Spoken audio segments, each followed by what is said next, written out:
Ooh, yeah. What is it good for? Absolutely You know not. nothing about no war. Everybody knows war. Ooh, yeah. What it is it good for? Absolutely nothing.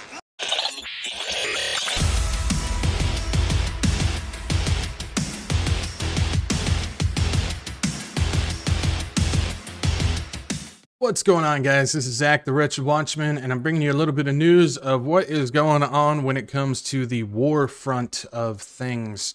We've got some interesting stuff happening, to say the least. And this is one of those situations where we know war is coming. So I guess the first thing that we should go ahead and start with is the fact that we know war is coming. There is going to be a massive loss of life. There's going to be a just global world war.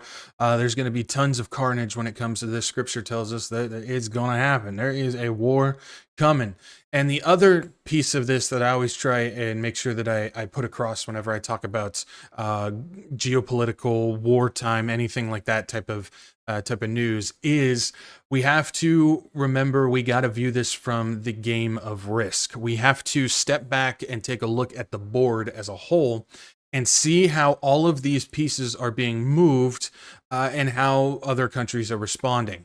And the reason why I say that is because we have this idea, this perpetual idea that we're in this war where there's the Russia and China and Iran and these other countries all hate the globalists and they're rising up trying to start their own power movement, and they're at full-on war with the Western world and all this type of stuff. And if we come from that aspect, then we're feeding right into how the news is trying to play this. We're playing right in with how the governments are trying to play this. But if we view it from the perspective of these leaders are all sitting at the same table, reading a script given to them from people higher than them, they're making moves that fit accordingly, and everything makes much more sense. Just like the war with Russia and Ukraine. If Russia truly wanted Ukraine, that would have been done in a week. That would have been, they're in, cleared house, cleaned up, all within a week. But here we are, still going on. Everybody's still standing pat, still holding, more money getting funneled into Ukraine. Russia is using this for their opportunity to build up their aggression, their displayed aggression towards the Western countries, and get things prepped for the world war that is coming. The same thing with China and the United States, and China and Taiwan. You know, if these things wanted to happen, they would have happened years ago when all this stuff was kicking on. But the fact is it still hasn't happened. It's just more threats, more trading off of this the threat of we're going to invade Taiwan. The United States is going to defend Taiwan and all these types of stuff. Why? Because there's more money getting funneled into the military-industrial complex, getting into the defense fund. Now, this is just classic wartime stuff that they've been doing for years and years and years, and nothing has changed. When it comes to this, it's how they use fear. It's how they manipulate their societies in order to continue to funnel more money into this. And so it continues to go this way, it continues to get worse. And so we see these things happening. Now, one of the things that was being pushed by Trump during his campaign was he was going to stop the Russia-Ukraine war. He was going to end the wars. He was pushing that. That was part of his main campaign push, was he was going to end the wars, and he would end them before he even takes the Oval Office. But the thing is he's backing down on that promise. So if we take a look, we head over here, and it says Trump promised he'd end the war in Ukraine before taking office. Now he might. So he has changed his perspective once again. It says President-elect Donald Trump made plenty of promises on the campaign trail this year. One stood out as most audacious vow. He would swiftly end the war between Ukraine and Russia, even before being inaugurated. Trump, now five weeks away from taking the oath in office again, was asked about that Monday, and it became immediately clear that the former and future president had moved on from the audaciousness to a mix of ambiguity and ambivalence. Considered Trump's response during a news conference at his Mar-a-Lago estate in Palm Beach, Florida, where a reporter noted that he promised to end the war before he took office and asked if he could get that done. Trump said, "I'm going to try." Trump repeatedly pivoted to other subjects, including this, his now partial claim that the 2020 presidential election he lost to Joe Biden was rigged. But they're not going to get into that. We know really how all these elections or selections work. This is the predictable path for Trump. Shrug off a pressing challenge by diverting the conversation to some raggedy rhetoric. But while he is still talking about ending the war, and that's all it is, talk, the death and destruction has actually intensified, and they go on to that. But it says Trump doesn't seem committed or able to keep his promise. See if you get an A might. I'm going to try sense from these promises Trump made this year. And so it goes on to talk about, he says, before a quote from his June 22 Philadelphia rally, he says, before I even arrive in Oval Office, shortly after we win the presidency, Trump said, I will have the horrible war between Russia and Ukraine settled. And they continue, and he continued to push that forward, that he was going to do it. And you can jump down September 10th, debate with Vice President Kamala Harris. It says, this is a war that is dying to be settled. Trump said, I will get it settled before I even become president. And so that keeps going, and it keeps going, and it keeps going, that he continues to do this. And then we can see here, Trump is president-elect, time to get the deal done. But on Monday, Trump doesn't even sound like he had concepts of a plan on how to end the fighting that has raged since Russia invaded Ukraine. Trump claimed to have a little progress without offering even a scrap of detail to back that up. It's a tough one. It's a nasty one, Trump said when asked about the war. It's nasty. People are being killed at all levels nobody's ever seen before. And yeah, so basically, it's one of those things where he used the war as a way to push his campaign to get people to vote for him. And he's backing down on it. Now, obviously, the article there was leaning in the direction of not liking Trump. That's obvious. But the comments are the comments. His remarks, Trump's remarks, are his remarks. Those are things that he has said, and now he's going back on it. Now, this is one of those things where it depends on who you ask, type of deal. They'll make excuses saying, oh, that's not what he meant, which that's usually what most Trump supporters say. Then you can take it in a direction that a lot of anti-Trump people would say, well, now he's just backing out. He used it as a lie in order to get into the thing, and he never planned on doing that. Well, I would say it's kind of in that direction, but not necessarily in that way. I would say that he knows the plan of the coming world war, and everybody's working on it. He did, in fact, use this as a pedestal to stand on for people to vote for him. And so now that he's at this point, he doesn't need to push it anymore. He's already won it, and he's not getting another presidency, so he doesn't have to worry about that. And so he knows what the plan is. And I believe, from my personal perspective, that they want Trump in there because he's the one that can guide the United States when it comes to the war, when it comes to World War III. They need somebody who's a leader who can do that. Biden can't do it. Harris can't do it, so on and so forth. So they needed to put him in to do it. So yes, did he lie about this in order to pump himself up, get votes and whatnot? And now he's backing down because he realizes that that's not in the cards. That's not the plan. I believe so. I believe that's what's going on, because then there's a much bigger plan at play. So that's how I look at that. Now, we do have another thing coming straight out of NATO, coming from the NATO Secretary General. He just spoke December 12th, so just a few days ago. And so if we take a look at what he's saying, it says, to prevent war, NATO must spend more. Speech by NATO Secretary General Mark Rutte at the Concert Noble in Brussels. So this is last updated 13th of December, but it was released the 12th of December. And he's talking about the war and NATO and all that type of stuff. But if we jump down, we'll find some interesting and similar stuff to what happened in the Cold War. He actually even makes reference to the Cold War in this. So there's a few things I want to point out. So he specifically says Russia and China are racing ahead. We risk lagging behind. This is very dangerous, but it does not have to be if we boost our industry and outpace our competitors. I did an entire podcast talking about how this was the same play that the United States used during the Cold War in order to funnel more money into their defense system. It was the race, the arms race, the satellite race, all these types of things. They were constantly pushing the threat that over time, Russia was going to be miles ahead and continue to pull away from the United States when it comes to things like rockets and satellites and military stuff. And so the United States economy must push forward and start putting more and more money into defense in order to counter counter the threat of Russia pulling ahead. But the thing was, and they used this to lie to people, was Russia was never ahead of them. The United States was ahead the whole time. They only wanted to use that threat, the fear of it, in order to put more money into the military. And this is straight out of their playbook. This is exactly the same thing that happened back then. Russia and China are racing ahead, and we risk lagging behind.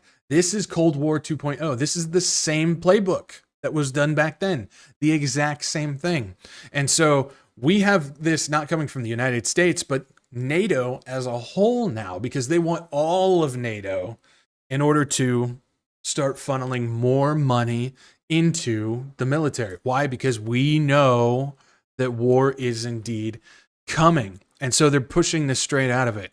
And so if we jump down, it says he makes a few things to the governments and to the people and all this type of stuff. So if we jump down, it says, to governments I say, give our industries the big orders and long-term contracts they need to rapidly produce more and better capabilities. Buying only big-ticket items that are delivered too late will not keep us safe.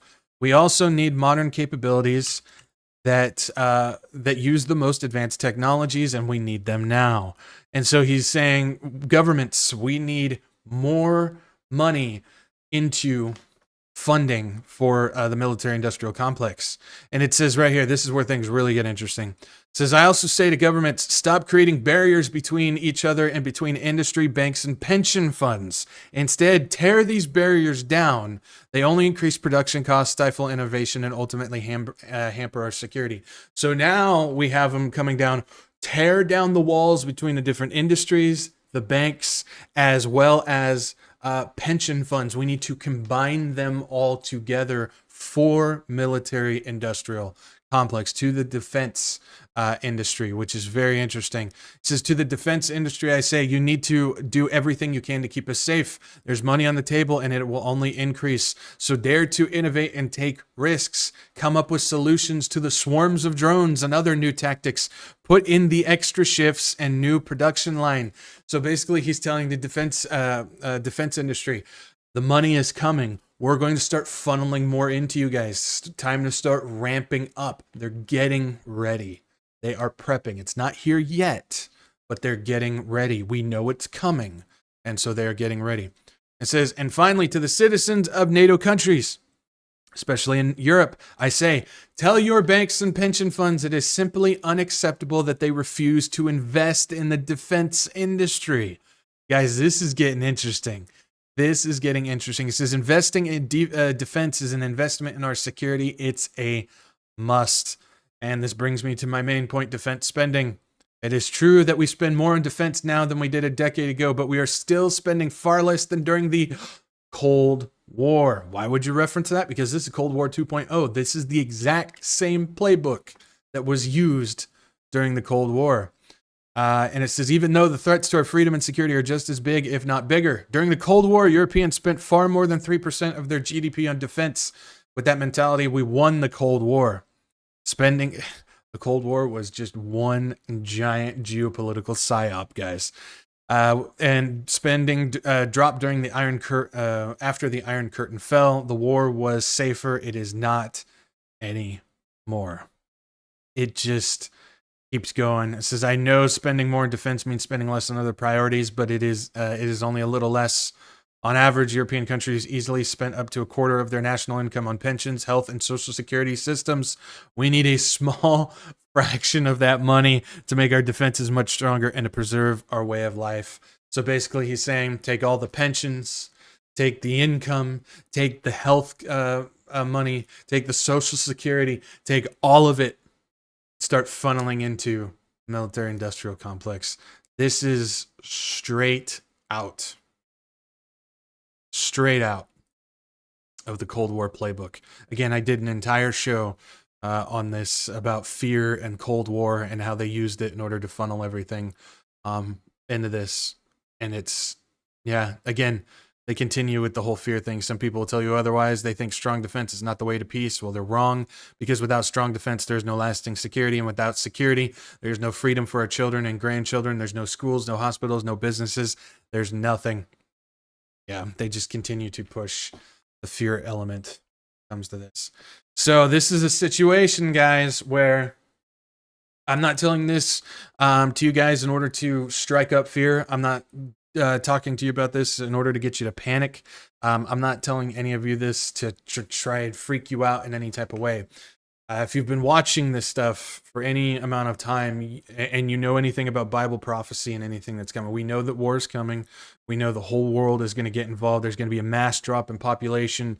All these things are coming. But again, when we view it from the risk board, we know that all these players are just reading their scripts, playing their parts according to those who have handed it down to them. And right now, it seems that we're going to start, if we pay attention and we start seeing the money start funneling even further into it, that this is going to happen, especially since we know over here in the United States, Trump is in place. So there's their wartime guy. They need him in there for that. And then we understand that the people behind Trump, most of them are technocrats and military industrial people. Peter Thiel is both, but he's one of the main guys that's been there for several administrations now. But he's one of the main guys in this administration who's all hooked up in Palantir, all hooked up with the Bilderbergs, all hooked up with like Elon Musk and financial systems, all hooked up with the Israeli government and defense projects as well. He's all hooked up there. And then there's other ones. Alec Karp is another one who's connected to Palantir as well as Bilderberg and the CIA. They're all hooked up into that type of stuff as well. Another one is Palmer Luckey from Endural. He's a big supporter of Trump, and he's also the one behind Endural, military industrial. And so all these people are in place. They're getting all these people in place for the United States, and now Trump is taking the spot. He's their guy for what's coming forward, and now we got NATO that seems to be pushing towards ramping all of the funding up and using the Cold War playbook to do it. So it's coming. It's going to be interesting. Now, from my perspective on how I read scripture and whatnot, I look at Matthew 24, and I don't see the church here for when that breaks out. And so a lot of people ask, should we worry? Should we, freak out? I'm not prepared, that type of stuff. And I sit here completely calm with my interpretation and study of Matthew 24, that this stuff will not happen while here. Now, I could be wrong. I don't think I am, but I could be wrong. But I'm going off of what I believe scripture says. We're not going to be here for this. So I wouldn't worry. I wouldn't panic. Even if we are going to be here, I wouldn't worry. I wouldn't panic, because then we're losing our faith, putting it into fear. And that takes away our understanding that God is in full control of everything. That is indeed. So take comfort in that. And again, don't get caught up in all of the propaganda news stuff regarding this. Understand that these people are players on a board game, reading their scripts handed down to them from people higher and more in control than they are. So, and remember, God's in control of those people as well. And that brings comfort to me. So, all right, guys, that's all I got. This video has been long enough. I've been rambling on. But yeah, that's all I got. Don't worry. Do not fear. Don't fall into this fear campaign garbage that they continue to push forward. Have faith in the Lord and get out there and spread the gospel to as many people as you can. That's what we need to focus on. All right, guys. I'm Zach the WretchedWatchman. Thank you guys for joining me. Catch you guys next time. Peace out. Maranatha.